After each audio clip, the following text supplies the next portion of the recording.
Melangkah jauh ke sekitar 445.000 tahun yang lalu, di mana ada sebuah bangsa yang sangat maju peradabannya. Bangsa yang akan kita kenal dalam sejarah dengan sebutan bangsa Sumeria, bangsa Sumer yang punya arti tanah orang-orang yang berkepala hitam. Bangsa ini menetap di wilayah Mesopotamia sekitar tahun 4500 hingga 1750 sebelum Masehi. Mesopotamia, jika diartikan dalam bahasa Yunani, memiliki arti tanah di antara dua sungai. Dinamai begitu karena memang letaknya ada di antara sungai Tigris dan Yufrat. Wilayah Mesopotamia sekarang lebih kita kenal dengan wilayah Irak. Dulu wilayah tersebut terdiri dari kota-kota bertembok besar yang terpisah dan masing-masing punya rajanya sendiri. Bangsa Sumeria tercatat dalam sejarah sebagai bangsa kuno yang paling maju di dunia.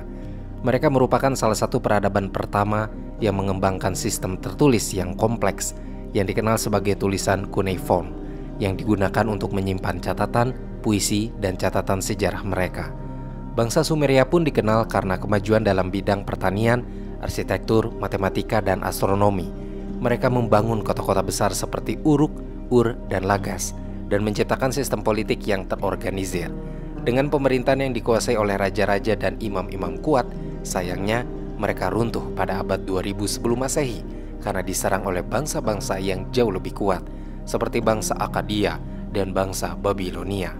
Namun meski mereka hancur dan punah, bangsa Sumeria telah meninggalkan warisan sejarah yang berperan sangat penting untuk peradaban manusia. Warisan-warisan itu salah satunya ditemukan di Khorsabad, Irak. Berdasarkan hasil penelusuran dalam riset ini, ada dua versi informasi tentang penemuan warisan arkeologi peninggalan bangsa Sumeria. Versi pertama menyebut bahwa ketika diadakan proyek penggalian harta karun arkeologi, itu terjadi pada bulan Oktober tahun 1849 oleh seorang arkeolog Inggris yang tidak disebutkan namanya. Sementara versi keduanya menyebut proyek penggalian itu dilakukan pada bulan Maret di tahun 1843 dengan kelompok yang dipimpin oleh ilmuwan Prancis bernama Paul-Émile Botta yang berhasil menemukan sisa istana Assyria yang besar pada tanggal 23 Maret. Intinya dari kedua versi tersebut, dari hasil proyek penggalian di sisa-sisa istana, ditemukan prasasti bangsa Sumeria berupa 14 tablet batu yang bertuliskan cerita tentang peradaban tertua di dunia, tentang awal mula penciptaan manusia dan adanya sekelompok makhluk kuat yang digambarkan oleh bangsa Sumeria sebagai dewa atau orang langit yang punya mata bersinar, memancarkan aura getaran dari dunia lain, dan bangsa Sumeria meyakini bahwa makhluk kuat tersebut terhubung dengan bintang di langit. Mereka menyebut makhluk-makhluk tersebut dengan nama Anunnaki, sebuah nama yang berarti yang dari surga datang ke bumi.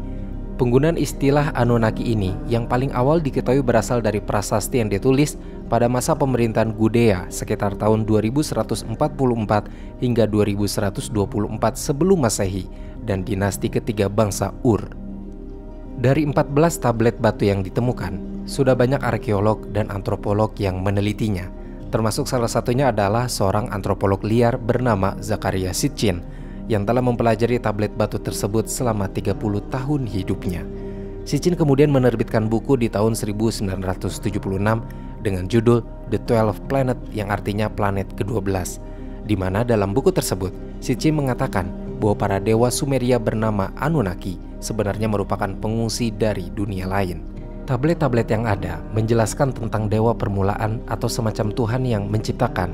Selain itu, disebut juga bahwa sang pencipta dalam kitab Kejadian, Taman Eden, Adam, dan Hawa, semua itu adalah ciptaan dewa holistik, makhluk dunia lain atau alien. Keseluruhan dari dua tablet pertama menjelaskan siapa mereka dan dari mana mereka berasal.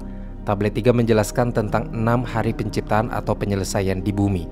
Tablet berikutnya menjelaskan bagaimana ras manusia dibentuk dari hasil manipulasi genetik yang dibuat oleh makhluk-makhluk yang datang ke bumi. Bahkan teknologi yang berkembang dalam bangsa Sumeria berasal dari makhluk-makhluk tersebut.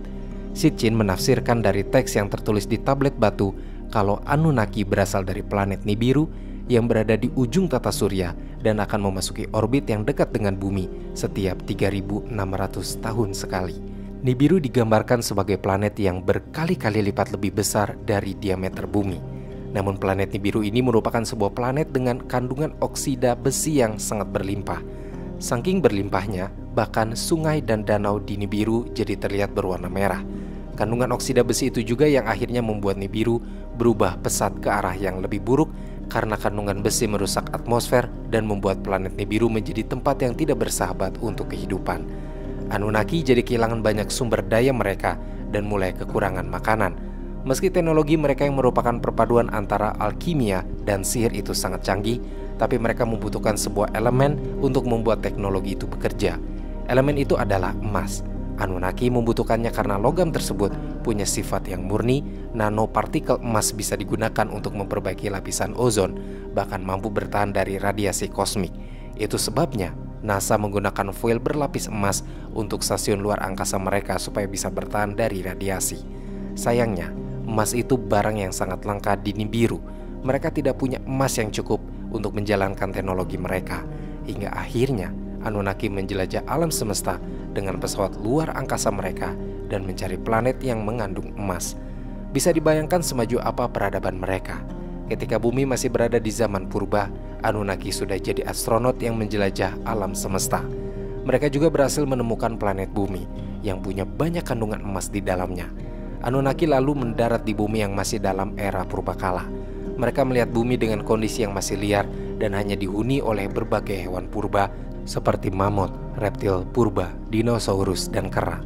Anunnaki yang disebut oleh bangsa Sumeria sebagai dewa pencipta kemudian memilih wilayah Mesopotamia yang dekat dengan Teluk Persia sebagai tempat tinggal sementara mereka.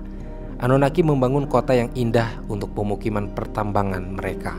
Kota itu bernama Eridu alias Stasiun Bumi 1. Mereka juga menciptakan taman indah yang dipenuhi buah, pohon, dan hewan. Taman itu dinamai oleh mereka dengan nama Taman Eden. Familiar dengan namanya? Ya, itu yang disebut-sebut sebagai Taman Surga atau Taman Suci. Taman di mana para Anunnaki, dewa-dewa alien itu menghabiskan waktu. Sebab tujuan mereka datang ke bumi adalah untuk menambang emas. Anunnaki ternyata tidak sendiri. Mereka membawa ras alien lain yang menjadi budak mereka. Ras itu disebut sebagai Igigi yang melayani Anunnaki dengan melakukan kerja paksa menambang emas di bumi. Kisah tentang Anunnaki dan Igigi ini sama dengan apa yang tertulis dalam sejarah Babilonia yang ditulis di abad ke-18 sebelum Masehi. Setelah menjalani kerja paksa yang sangat berat selama beberapa ribu tahun, Igigi tampaknya muak dan akhirnya memberontak menghadapi penindasan yang dilakukan Anunnaki. Peristiwa pemberontakan ini menjadi tragedi perang pertama di bumi. Namun, Igigi tidak bisa mengalahkan Anunnaki sehingga mereka akhirnya kalah dan dimusnahkan. Di sisi lain, setelah Igigi punah, Anunnaki kehilangan budak untuk menambang. Mereka mulai berpikir untuk menciptakan budak di bumi lewat rekayasa genetik supaya dapat menghasilkan budak baru yang cukup cerdas untuk bekerja secara kompleks, tapi tidak cukup kuat untuk melawan mereka. Eksperimen yang mereka jalani ini diceritakan secara rinci dalam artefak Atrahasis yang menyebut bahwa sebelum manusia tercipta, sudah ada banyak makhluk unik hasil rekayasa genetik. Makhluk-makhluk itu dianggap belum sempurna hingga beberapa di antaranya akhirnya dimusnahkan. Anunnaki kemudian menggabungkan DNA mereka dengan DNA Homo erectus alias manusia purba, sehingga terciptalah Homo sapiens alias manusia. Hasil persilangan ini nyatanya memuaskan Anunnaki. Manusia dianggap cukup kuat untuk dijadikan budak pertambangan dan cukup cerdas untuk mengerjakan berbagai pekerjaan yang rumit. Tablet yang ditemukan di Irak menyebut bahwa manusia pertama ciptaan Anunnaki ini bernama Adamu, yang dalam bahasa Ibrani disebut Adam, artinya manusia. Anunnaki lalu menciptakan manusia-manusia lain. Dalam salah satu kisah disebut bahwa ada manusia yang tercipta dari tulang rusuk Adamu, yang mungkin merujuk pada Hawa dalam banyak sejarah peradaban manusia. Setelah proses penciptaan ini, menurut faktograf dan teks sejarah, Anunnaki kemudian mengajarkan manusia kemampuan-kemampuan dasar, seperti berbicara, bersosialisasi, lalu diajarkan berkebun, menulis, membangun rumah dari tanah liat dan batu, dan diajarkan membuat serta menjalankan teknologi supaya bisa melayani Anunnaki. Perlu diketahui bahwa dalam setiap catatan artefak, Anunnaki selalu digambarkan dengan sosok yang tinggi sekali dan sangat kuat, memiliki senjata super canggih yang banyak untuk menghalau pemberontakan, sehingga manusia-manusia menganggapnya sebagai dewa-dewa mereka yang disembah dan dilayani. Anunnaki lalu menempatkan manusia di tambang dan di tempat lain di Mesopotamia. Manusia saat awal penciptaan itu steril alias tidak dapat berkembang biak, tapi karena seiring meningkatnya permintaan tenaga kerja di pertambangan, akhirnya genetik manusia direkayasa kembali sehingga mampu bereproduksi. Awalnya Anunnaki senang dengan keberadaan manusia-manusia ini. Mereka bahkan mengizinkan manusia tinggal di Eridu bersama mereka dan diperbolehkan mengunjungi Taman Eden. Izin tersebut disertai syarat dan perintah supaya manusia tidak terlalu banyak bereproduksi. Namun manusia tidak memenuhi perintah ini. Seiring berjalannya waktu, populasi manusia jadi berlebihan di Eridu sehingga menyebabkan Anunnaki harus mengusir banyak manusia dari Eridu dan Eden, membuat manusia hidup di pengasingan alam liar. Peristiwa ini yang kemudian memunculkan kisah Taman Eden dan pengusiran Adam dan Hawa dari surga. Hal yang tak disangka adalah meski berada di alam liar, manusia berevolusi menjadi lebih cerdas, ternyata mampu bertahan dan membangun peradaban baru di luar Mesopotamia. Sementara manusia-manusia yang bertahan di Mesopotamia kemudian diberi kepercayaan untuk mengasuh keturunan Anunnaki. Bahkan kemudian ada yang melakukan hubungan terlarang hingga menghasilkan anak-anak campuran dari ras manusia dan ras Anunnaki yang dikenal dengan nama Nephilim atau raksasa di zaman dulu.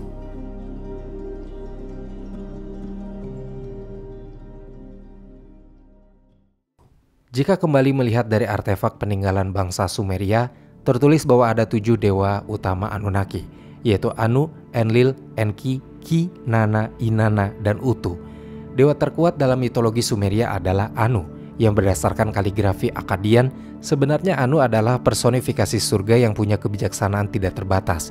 Anu menjadi dewa tertua yang paling dihormati, dengan tempat pemujaan hampir di semua kota di Sumeria. Anu punya istri yang dikenal dengan nama Dewi Ki yang mewakili bumi. Persatuan antara Anu dan Ki inilah yang menghasilkan Anunnaki, yang diterjemahkan sebagai anak langit dan bumi. Anunnaki yang pertama adalah Enlil, penguasa udara, angin, dan badai yang bertanggung jawab menjaga jarak aman antara surga dan bumi. Dulu, bangsa Sumeria sangat percaya kalau sebelum Enlil lahir, langit dan bumi itu tidak terpisahkan. Tapi baru setelah Enlil lahir, akhirnya terpisah. Enlil juga dianggap sangat suci sehingga dewa-dewa lain pun tidak bisa memandangnya. Kekuatan Enlil tidak hanya itu, dia juga memiliki tablet takdir yang berisi nasib para dewa dan umat manusia. Sehingga ini memberinya kekuasaan dan otoritas yang sangat besar. Dalam beberapa prasasti, Enlil punya julukan sebagai Father of the Black-Headed People atau Bapak Orang Berkepala Hitam. Enlil punya adik bernama Enki, dewa lautan dan sungai yang perkasa, si pelindung kota Eridu. Dia yang selama beberapa ribu tahun mengatur dan menjaga kota Eridu. Enki juga yang diperintahkan oleh Anu untuk merekayasa genetik, menciptakan manusia sebagai budak baru mereka. Dalam artefak Atrahasis disebut-sebut bahwa sebelum tercipta manusia, sudah ada banyak makhluk unik hasil penciptaan Enki. Di kemudian hari, Enki menikah dengan perempuan dari rasnya bernama Ninhursag yang ikut membantu membangun bangsa Sumeria bersama Anu dan Enlil. Setelah Enki, ada adiknya yang bernama Nana, sang dewa bulan, dewa kebijaksanaan dan rasa keingintahuan. Nana bertanggung jawab untuk mempelajari pengetahuan ilmiah dan astronomi kepada manusia. Setelah Nana lahir, ada Utu yang menjadi personifikasi matahari, sang pembela keadilan, kebenaran, dan moralitas. Konon, Utu punya kereta suci yang bisa digunakan untuk ke surga. Sosoknya memancarkan kecemerlangan yang mampu untuk melenyapkan dunia. Utu punya saudara kembar bernama Inanna, sang dewi kesuburan, dewi perang dan kekuatan politik. Di beberapa catatan juga dia disebut sebagai Ratu Surgawi. Dewi Inanna adalah salah satu dewi yang paling terkenal di Mesopotamia. Saking terkenalnya hingga diadaptasi oleh masyarakat Akkadia, Babilonia, dan Assyria dengan nama Ishtar.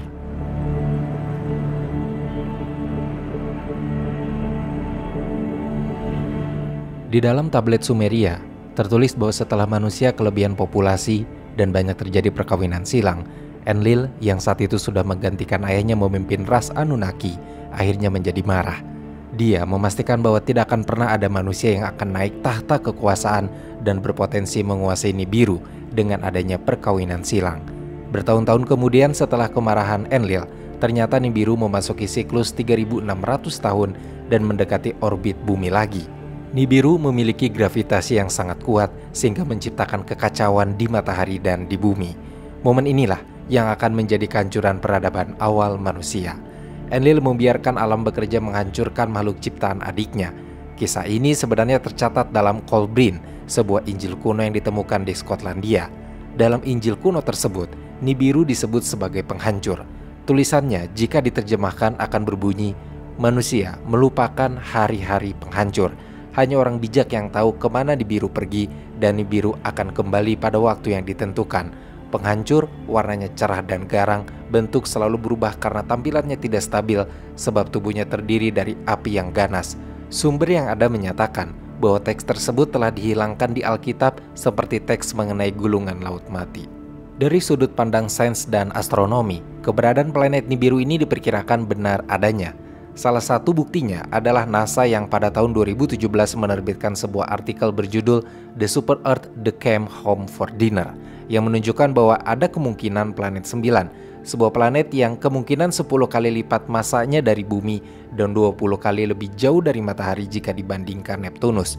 Planet 9 ini kemungkinan berlama-lama ada di tepi luar tata surya, bersembunyi. Kalau planet 9 ini kembali mengorbit ke dalam tata surya, maka planet ini akan menjadi bumi versi super yang ada. Meskipun dalam teks sejarah, Nibiru disebutkan biasanya lewat dalam orbit tanpa menyebabkan kerusakan, tapi dari yang tertulis dalam tablet, ketika Nibiru melintas mendekati bumi, ada satu peristiwa bencana yang terjadi. Bencana ini diawali dengan keanehan-keanehan yang luar biasa, seperti munculnya bintik-bintik hitam yang muncul di permukaan matahari, lalu medan magnet bumi menjadi lebih lemah, ditambah suhu bumi meningkat sehingga lapisan es di kutub-kutub bumi pun mencair. Peristiwa ini mencapai puncaknya ketika air laut meningkat, menciptakan air bah di mana-mana. Teks di tablet batu menuliskan bahwa beberapa hari sebelum air bah datang, bumi bergemuruh seolah mengerang kesakitan. Pada malam sebelum bencana melanda bumi, di surga Nibiru terlihat seperti bintang yang bercahaya. Banjir bah yang terjadi di Eridu disebut-sebut sebagai eridogenesis. Kisahnya tercatat, tapi masalahnya tablet yang menuliskannya telah banyak yang hancur, sehingga yang tersisa dari cerita itu hanya potongan-potongannya. Tablet yang ada berkata kalau bencana banjir bah itu dilihat oleh Enlil sebagai kesempatan untuk membersihkan planet bumi dari manusia yang dianggap tidak layak.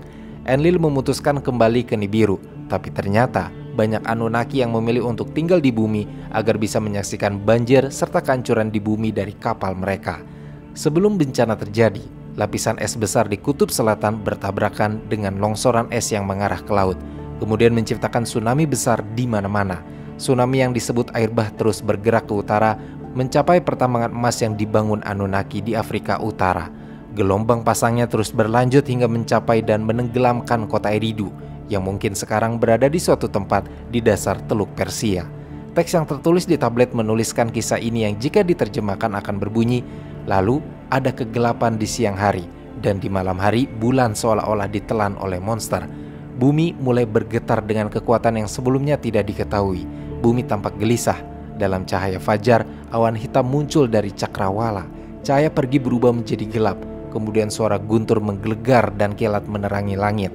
Pada hari yang tidak terlupakan itu, air bah dengan raungannya dimulai. Enki yang menyaksikan bencana tersebut merasakan simpati atas makhluk ciptaannya dan akhirnya memerintahkan orang-orang pilihannya untuk membuat perahu. Di antara sedikitnya orang-orang pilihan itu, ada sosok bernama Ziusudra, atau yang sebenarnya merujuk kepada Nabi Nuh, yang membangun bahtera besar untuk menyelamatkan binatang-binatang dan manusia yang tersisa. Dalam catatan sejarah mitologi yang berbeda, dikatakan bahwa banjir besar itu konon karena kemarahan dewa atas manusia yang melanggar batas populasinya. Ziusudra disebut-sebut sebagai raja yang saleh, tapi dalam tablet rusak yang dinamai pecahan Skøyen, ada petunjuk yang menyebut bahwa Ziusudra adalah pendeta dewa Enki yang mendapat peringatan dari Enki mengenai banjir besar tersebut dan diperintahkan untuk membangun sebuah bahtera besar. Ketika banjir tiba, menenggelamkan daratan, Ziusudra berlayar di atas bahteranya selama 7 hari 7 malam di tengah hujan lebat serta badai besar yang melanda tanpa henti disertai gelombang pasang yang dahsyat. Bahtera itu membuat binatang, keluarga Ziusudra, dan manusia yang tersisa. Meski akhirnya gelombang pasang dan badai akhirnya berhenti, tapi hujan lebat masih berlanjut selama 40 hari, siang dan malam. Kisah air bah Danu ini tercatat hampir di setiap peradaban di bumi. Meskipun dengan versi yang berbeda-beda, mungkin dalam versi keagamaan kita sudah tidak asing dan mengetahuinya. Namun dalam sejarah mitologi kuno, dikisahkan bahwa setelah 40 hari terapung, Dewa Utu keluar, menemui Ziusudra yang langsung bersujud di hadapannya dan melakukan pengorbanan berupa seekor lembu dan domba. Saat itu Anu dan Enlil menjadi marah kepada Enki karena Ziusudra berhasil menyelamatkan diri berkat peringatannya. Ziusudra akhirnya menghadap Anu dan Enlil, memohon maaf untuk Enki dan pengampunan untuk dirinya sendiri. Melihat bagaimana kesungguhan Ziusudra, akhirnya Anu dan Enlil memaafkan Enki. bahkan memberi Zeusudra kehidupan abadi karena telah melestarikan hewan yang dibawa dalam baterainya dan segelintir umat manusia yang dianggap layak untuk melanjutkan kehidupan. Setelah kejadian itu, Zeusudra konon ditempatkan di negara seberang laut bernama The Land of Dilmun, tempat matahari terbit dari timur. Sementara itu dalam versi Akkadia yang tercatat dalam epos Gilgamesh, sebenarnya Enlil yang berperan sebagai penasihat bagi Anu adalah sosok yang menyebabkan banjir tersebut. Sebagai penasihat, Enlil berkata bahwa manusia telah terlalu banyak membuat keributan dan hal itu sudah tidak dapat ditoleransi. Jadi dia mengusulkan kepada Anu dan dewa-dewa lain supaya memusnahkan manusia. Caranya dengan cara mengirimkan banjir besar yang bisa melenyapkan seluruh umat manusia dalam waktu singkat. Dalam versi ini, Nu bukan dinamai sebagai Zeusudra, melainkan sebagai Utnapishtim, yang diberitahu Enki yang bersimpati pada manusia bahwa banjir besar akan datang dan memerintahkannya supaya membangun perahu besar. Sejauh ini penelitian dan penelusuran sejarah telah menunjukkan lewat sampel inti es yang diambil dari Greenland dan Antartika bahwa pada puncak zaman es terakhir sebenarnya permukaan laut berada 425 kaki lebih rendah daripada ketinggiannya yang sekarang. Bagian terpentingnya untuk membuktikan peristiwa banjir besar itu benar-benar terjadi adalah adanya indikasi yang sangat jelas tentang kenaikan air laut yang sangat cepat.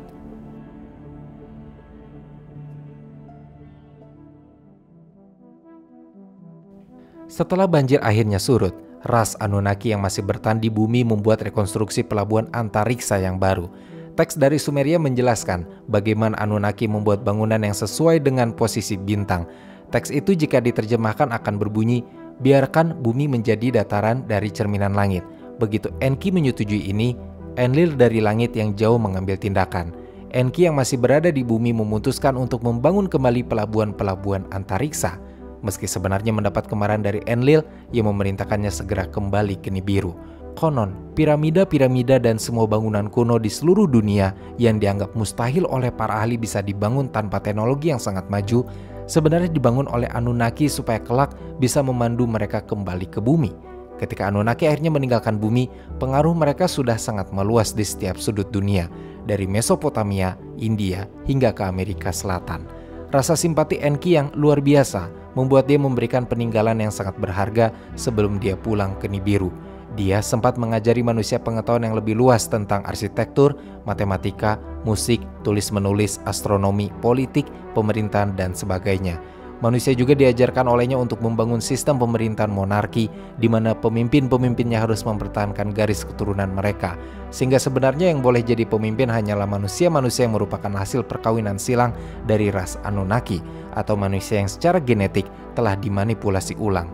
Raja-raja yang ada sepeninggal Anunnaki dianggap akan bertindak sebagai utusan Anunnaki dan memerintah sesuai dengan prinsip-prinsip kuno yang diajarkannya. Sebab ada aturan untuk mempertahankan garis keturunan. Mungkin ini bisa menjelaskan mengapa dulu para bangsawan akan merasa enggan untuk melakukan pernikahan jika tidak dengan sesama bangsawan. Beberapa orang berspekulasi bahwa Anunnaki telah berhasil menipu dan mengendalikan bumi melalui pembiakan selektif bangsawan ini selama berabad-abad lamanya. Hal lain yang diperintahkan oleh Anunnaki sebelum kembali ke Nibiru adalah manusia harus membangun kuil yang bernama Ziggurat yang selaras dengan rasi bintang, masih dengan tujuan yang sama, yaitu memandu mereka kembali ke bumi. Dalam tablet batu, tampaknya kemungkinan bahwa Nibiru akan mendekati planet bumi lagi masih ada dan Anunnaki diperkirakan akan kembali ke bumi untuk memulihkan lagi kekuasaan mereka atas ras budak yang mereka ciptakan. Di tahun 2005, dunia perfilman sempat heboh dengan berita pencekalan film yang katanya bisa melunturkan keimanan dan kepercayaan manusia atas asal-usul penciptaannya. Film yang membuat heboh itu adalah film berjudul One Anunnaki yang digarap sutradara John Gress, yang bahkan tidak terkenal dan diketahui jauh lebih sering mengerjakan special effect dibanding jadi sutradara. Film One Anunnaki yang digarapnya ini menjadi film independen yang niatnya akan jadi film trilogi. Naskahnya terinspirasi dari buku berjudul The Anunnaki Chronicles karya Zecharia Sitchin. Penjelasan Sitchin dalam bukunya yang satu itu memang terbilang sangat meyakinkan karena benar-benar bisa diterima nalar manusia mengenai proses penciptaan manusia dari rekayasa genetik alien. Tapi banyak ahli yang menganggap teori Sitchin ini konyol dan sangat mengada-ngada sehingga bisa dibantah kebenarannya. Teori Sitchin jadi sesuatu yang sangat kontroversial, tapi jelas tidak pernah dicekal dunia. Begitu pula sebenarnya film One Anunnaki yang menyampaikan gagasan Sitchin dalam bentuk visual dengan sangat detail. Film ini sesungguhnya tidak pernah dicekal siapapun, meski memang filmnya tidak pernah dirilis di bioskop atau platform-platform lain.